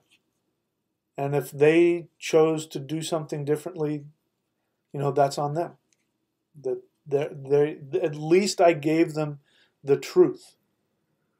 I gave them the bitter medicine, and if they chose to take it, then they would have to go through a lot of difficulty and pain, and I would hold their hand through that pain. I would be there for them with that. But I would hate to think that they left this life and they didn't take action, and they could have prevented themselves an even more challenging lifetime next time around. But eventually, listen, we're all going to learn it eventually. So that's the good news. So no matter how difficult things are, at some point you will. Your soul will finally say, I am tired of this, and I am no longer going to stand for this pain and this misery and this fear, and I'm going to take the action that I need to take in order to follow my Orlog, my destiny. Okay, so I don't know if I said what I wanted to say, but let's see if there's anybody on here. So let's see here. Questions. Raw Frugi Viking question. Follow up to the psilocybin question. Science says, dude, I don't know if you're a man or a woman. If you want to do psilocybin, go do it. Why do you care what I think? Why are you asking my opinion? You obviously know what you believe to be true about it. So who cares what I think? If you want to do mushrooms, go do it. You know, maybe psilocybin has a low addictive potential. I don't care. So what? Power plants have their uses? Of course they do. So does opiates. I mean, I had an operation not too long ago. I had an inguinal hernia, and they put me out with some really powerful stuff, and they gave me a bottle of pills, and I took them because I was in pain. So it definitely had a use. But so what? You know, what are you asking me? You want me to give you permission and tell you it's good? Go do it if you want to do it. Don't ask my permission. Who cares what I think? Go do it. You know, I'm just a human being. I could be wrong. So there are plenty of people that'll tell you what you want to hear. So if you want somebody to tell you that that's going to bring you more enlightenment and it's a tool to get yourself connected to the universe and it opens up portals of awareness, there's more than enough people that'll tell you what you want and who call themselves shamans. Feel free to go talk to them. I don't think that ultimately it's helpful. I think it's a crutch, at the very least. Because, listen, it's unnecessary. Forget about all the other stuff, the moralizing about it. Forget about all that. It's unnecessary. Whatever it is that these power plants do, like I said, they release DMT and dopamine and other really wonderful chemicals out of the brain that the brain can produce on its own. If you want to increase that, do Qigong. Talk to the people who have done my Qigong. Go to qigong.thunderwizard.com. The people who have done that and done it consistently will tell you the benefits of that increase more and more and more. I get far more high on the Qigong, and I've done all that stuff. I've done all the power plants, so I'm not talking, you know, from non-experience. I know exactly what it's like, and I know the difference. This is why the Vedics and the Taoists stopped using power plants. They stopped using them because they found that, number one, there comes a point of diminishing returns, which is what addiction is. It creates a point of diminishing returns where you get less and less, and you have to take more and more, and then you get trapped in your unconscious narcissism, and you don't grow. And it takes a toll on the physical body and on the energy body and everything else. That is undisputed. If you do things naturally, if you do Qigong, if you do deep, high-level yogic meditation, then these chemicals begin to secrete and they get stronger and stronger, and you have no downside. In fact, you get healthier. Why do you think I'm in such good shape at almost 55 years of age? It's because I've done a lot of that stuff. And trust me, when I do my energy work, I get far higher than anything you can get with any power plant. And I go places that power plants cannot take you. And I don't have any of the side effects. Now, the only difference is power plants can help you stay in denial. That's why people use them. That's why, for instance, I tried when I was going through when I had lots of chronic pain. I decided to try using marijuana again to help with pain. It made my pain worse. So that taught me something. If people are using power plants and it takes away their pain, it means that they're using it to deny the feelings that are causing the chronic pain to begin with. So when you do natural things like Qigong, high-level yogic meditation, the stuff that really gets the energy flowing, and you got to look for the really powerful ones, but when you find them, you end up facing your feelings. So when people do the celestial Qigong, they will tell me about how great it is, and then a couple weeks or a couple months later, I get these emails or phone calls about how they're going crazy because all their feelings are coming up. So that's the difference. Power plants stuff the feelings, and real energy work opens the feelings up. So you have to experience them. That's the difference. And that's, I think, symbolic of why, you can keep doing Qigong and energy work and not have any downside. Whereas if you keep doing the power plants, at some point you're going to have downsides. There's going to be a problem at some point. Again, I don't care what you do or you don't do. I have no moral judgment about it. I know a lot of people who do all kinds of stuff, and I have no problem with it. That's, you go do whatever you need to do. And listen, I would do it too if I could get away with it. But I don't want to lose what I have, so I don't. Okay? All right. Let's see here. Question: is it possible to intuit the correct way to use power plant? Okay, you're asking me the same question over and over again. Just do it, man. Stop asking my permission. Just go do it. If you want to do it, do it. If you want to try the other stuff, I invite you to try the stuff that I just got through talking about. Sheila Fisher, question: what are your thoughts on the emerald tablets in regards to Enki and Enlil? So you're new to my channel. Enki and Enlil are the Mesopotamian gods. They are not what's been talked about in terms of all the, the Archon flat Earth alien Archon stuff. They're just the gods of the Mesopotamians. That's all they are. So I'm not an expert on any of that stuff, so I can't talk about it any further. But I invite you, Sheila Fisher, to watch more of my videos and learn what it is that I teach on this channel. Thank you for the question. You are more than welcome to be here. All right, so let's see if there's any more questions here.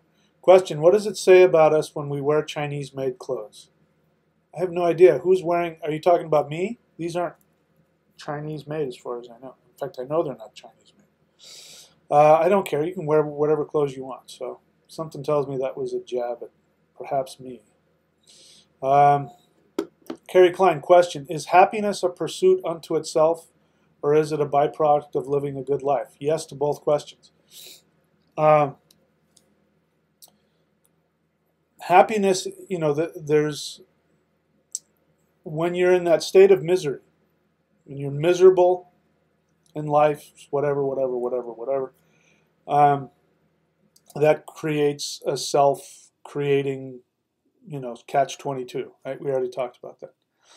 What you can do, though, let's say you want to be happy, and again, we're talking about taking action towards what it is you truly want as opposed to being safe and fearful. Going after what you truly want, you're not necessarily going to be happy right away.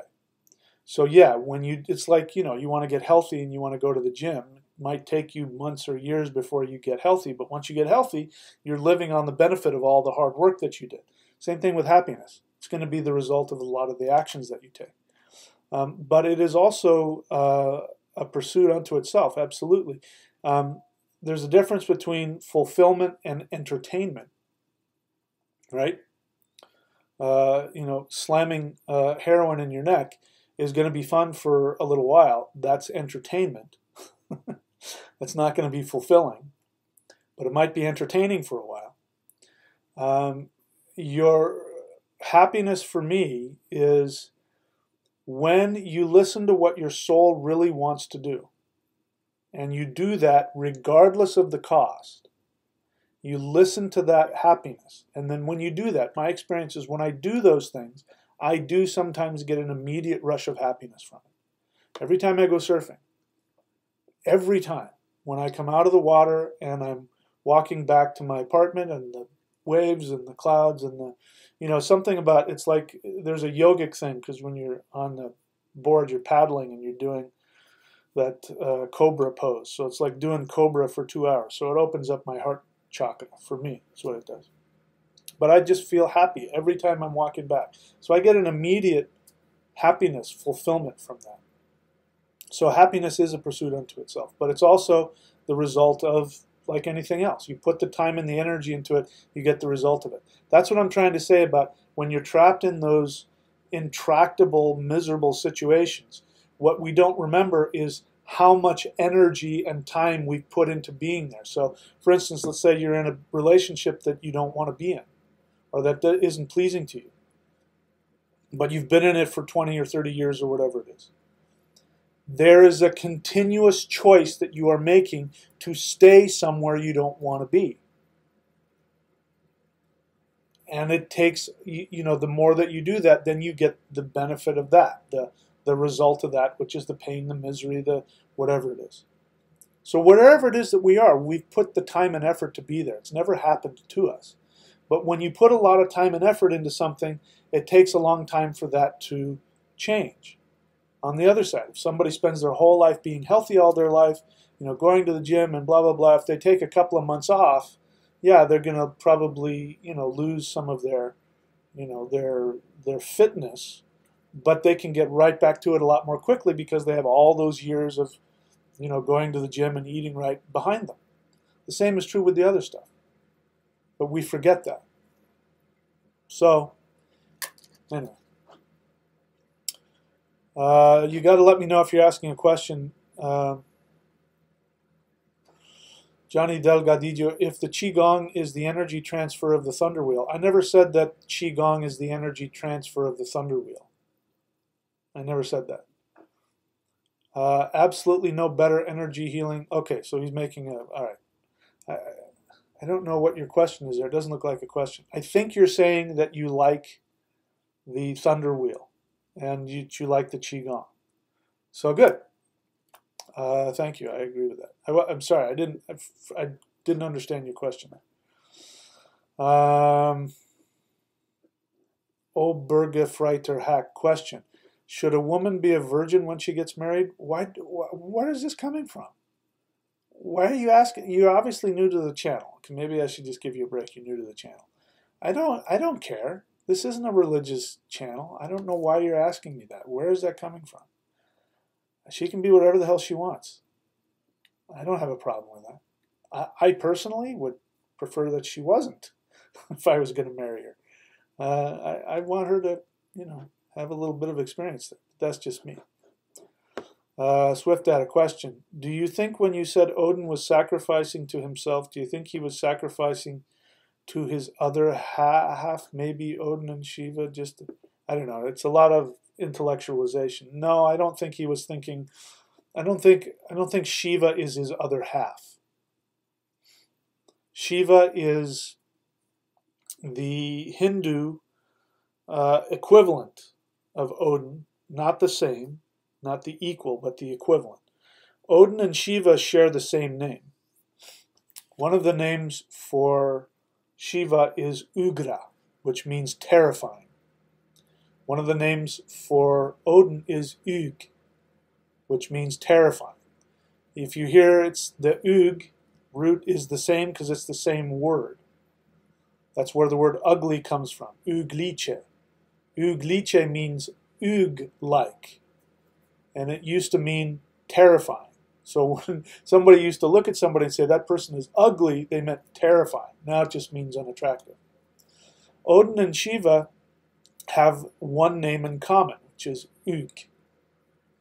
So I'm not going to say one is the half of the other one. They're the same being. That's just the Hindus, they experienced him, and those are the names that they call him by. And the Germanic people had their experience, their revelation of him, and that's their understanding of him. But I think you're overthinking it, bottom line. Okay, somebody's asking me, have you read Positively Weird by Tom Graves or The Way of Weird by Bryven? Again, let me just say, please don't ask me to give you opinions on other writers or other teachers. It's a waste of my time. It's a waste of yours. I understand why you're doing it. I know you mean no disrespect by it, but it's disrespectful to me, and it's disrespectful to them. Because what if I say I don't like them? Now you have asked me to badmouth somebody else. So please don't do that. It's not fair to anybody. Ask me about what I think. I'll tell you what I think. If you want to know about other people, go read them. But I don't like these kinds of questions. And I know you didn't mean any disrespect by it, but it is disrespectful to everybody. Cosmo Joe, question. I have recently found myself engaging in practices like Hool breath while dreaming.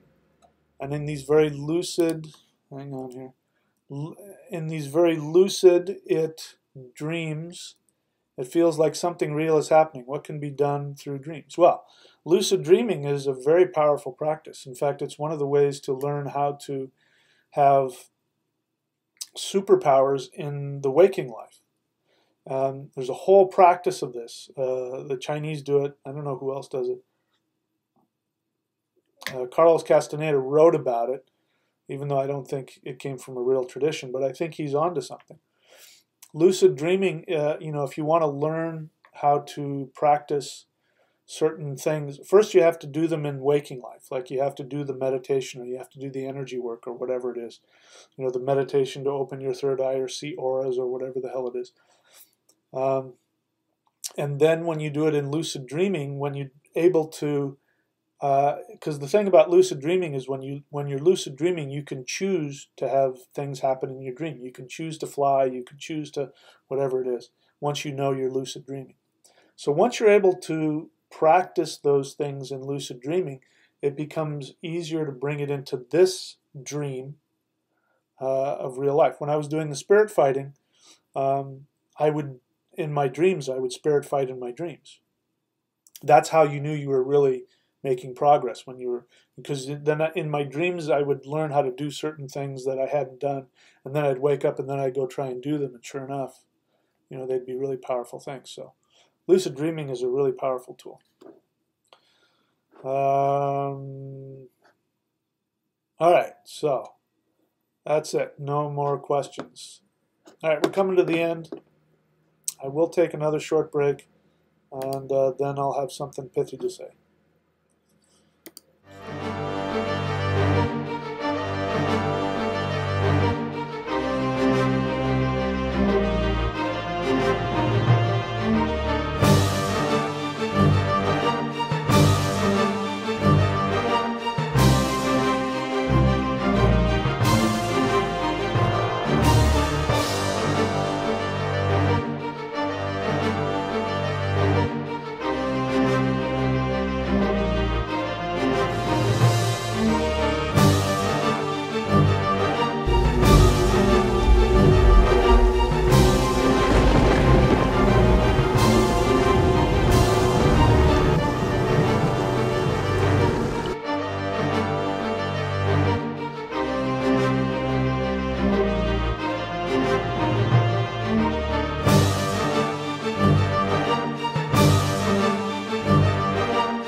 All right, so,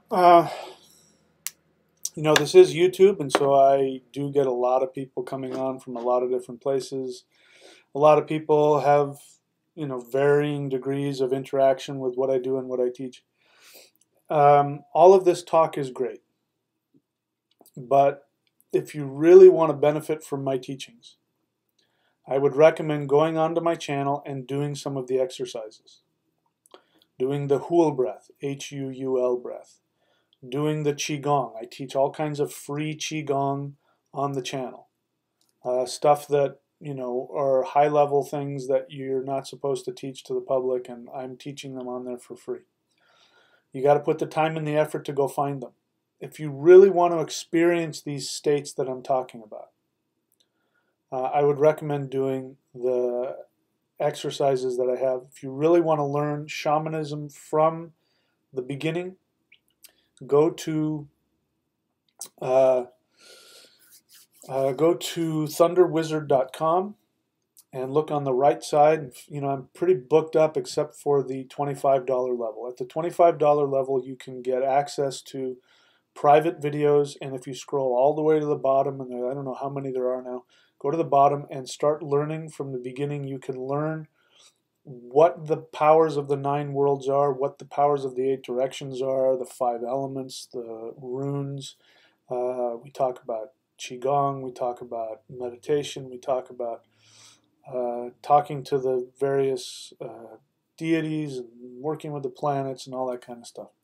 The idea is we got to get out of our brain and stop talking about it. Talk gets us almost nowhere. We need to have the talking, but we need to do the action. So I recommend that if you're new to this channel and you really want to learn the power of being in that place of emptiness so that you can change your reality, that's how it's done. You have to, in my experience, you have to have both. So the last thing that I want to say to you today is that I can tell you from personal experience,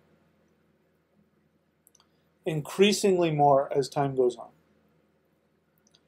that living in that state of emptiness, the eternal now, and continuing to die to yourself on a moment-to-moment basis, and continuing to take the risks to go after what it is that you want, you will, as I said, whatever garbage that you've been creating for yourself, you are going to have to sort of take the garbage off and the banana peels and the get the crap out of this, and you're going to have to, as you take action, you'll be cleaning yourself of all that, which is a fancy way of saying you'll go through some discomfort and some pain and some sadness and anger and all that stuff, and you'll be able to release all of that. But eventually you do get cleaned up. You still have your human self, which wants to take the easy way and wants to do things out of fear. That you'll still have to battle that. But the more that you practice it, the more that you invest in that, the easier it becomes to simply intend your reality. I haven't shared about this for a while, but my fiance, who passed away over 4 months ago now, it feels like years, but she used to say to me, "You're not human." I'd say, "What are you talking about? Of course I'm human. I mean, I'm always telling you how I'm upset about this or upset about that or crying about this." Or she's like, you have this ability to decide what you want, and then it happens. And there are things that couldn't have happened, and you say, "You know what I want? I want this," and then you forget about it, and then 2 weeks later it happens for you. And she says, "That's just not. I've never seen anybody do that." And I hadn't thought about it because I've been doing it for such a long time. So I'll tell you, if there's just one little secret of how to stay in the now and how to, you don't have to worry about what WYRD is. We're just talking about how things work. You don't have to understand any of that. The only thing you need to do at any given moment is to be honest with yourself. Sometimes you have to be brutally honest with yourself and ask yourself one question: what is it that I want? And you may have to learn the difference between entertainment and fulfillment. And I do that. Trust me. I have not finished with that. I still go after the entertainment and try and figure out, is this going to make me happy, or am I just entertaining myself here? And I'm happy to give myself that. So you guys are talking about psilocybin and weed and whatever. I don't care if you do that stuff. Experiment with it. That's the risk you take. That's the risk of Loki. You play around with Loki, he might want to trap you in something. But you shouldn't be afraid to do anything. But to be able to do that and be honest with yourself and say, this really isn't fulfilling me. I don't want to do this anymore. That's the sign of real strength. And so, anyway, the point is that I get stuck a lot too. And I sometimes don't know what I want. And for me, the most spiritual thing I can do is take a walk on the beach here and to ask myself, what is it I really want? And then when I'm able to get to that and answer that, once I know this about myself, once I can go, that's it, that's what I want, that's right, I want this and this and this, and it changes. But once I get clear on it and I make the decision, I say to myself, I'm going to have that. And then I stop thinking about it. And I end up getting it. I end up getting everything I want. It's the craziest thing. But the reason why it's gotten so easy is that I don't have a lot of things holding me back. You know, I don't have a bad relationship. I don't have, you know, I don't have a lot of responsibilities. I've never chosen to have kids. Not that that means anything, but to me, I didn't want kids. I don't have pets. I don't have to worry about that. I work for myself. I don't work for anybody else. I only do what I want to do when I want to do it. So I can pick up and leave. But it took a lot of work for me to get to that place where I have created that kind of freedom. So the point I'm saying is that you can have all that too, and you can live in that emptiness of now. And the most important thing is to actually ask yourself, what is it that I really want? And sometimes you're going to ask yourself that, and the question is going to come up, what you want is so different from what you've got that you're going to have to make some huge changes to go after it. The one thing that won't happen is if you're in an uncomfortable, crappy life, and you get honest with yourself and you decide and become aware of what it is you truly want, which is your Orlog. If you become aware of that, you can't then say, okay, I want that to come to me. I mean, maybe sometimes, but for the most part, you're going to have to then go, okay, now I got to go get that. Which means I got to get rid of this, or I got to change that, and then I'm going to go after that. That's the hardest part. If you can do that, then eventually you can get to, and this is going to sound really egotistical, you can get to where I'm at, or past it. I mean, I'm not done yet either, but it's getting better. And I want to brag to you about all the stuff that I have, but I'm not going to do that because it doesn't matter. So that's the last thing I'm going to say. If you want to understand the true understanding of WYRD, then you have to understand Orlog. And your Orlog is nothing more than what your soul wants underneath all of it. And you have to be honest with yourself before you can know what that is. All right, I'm just talking in circles now, so I'll stop. Let's see if there are any questions, and if so, I'll answer them. If not, then I will move on. Okay.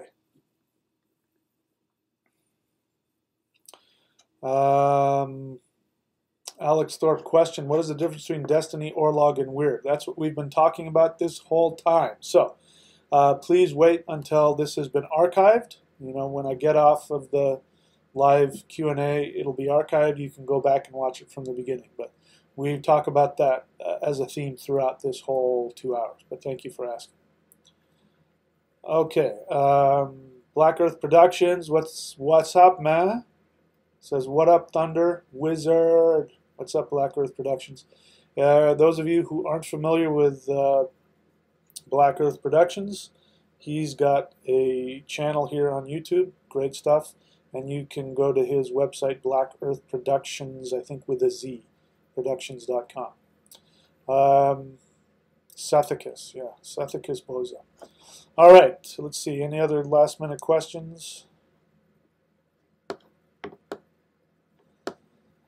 All right, that's it. I don't see any more questions. All right, everybody.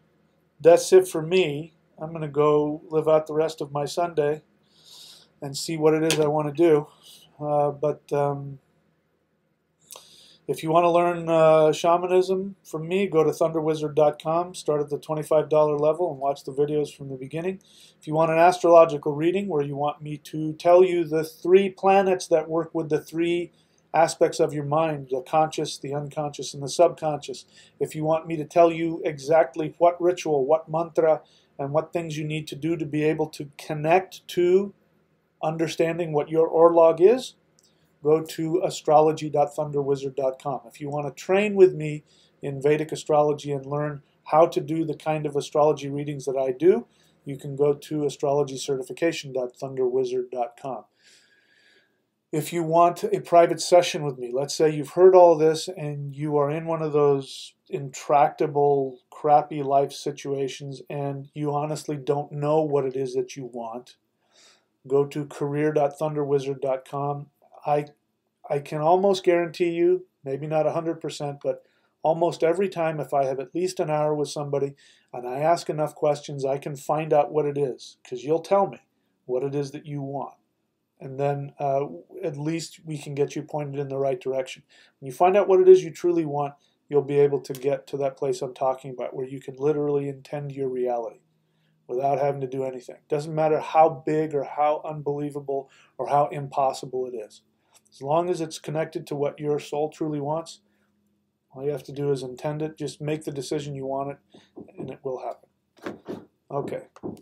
So, that's it for me right now. I thought somebody was knocking at the door, but anyway. All right, my friends, that's it. I look forward to our next interaction. May the power of WYRD and the power of our ancestors be with you all. Talk to you soon.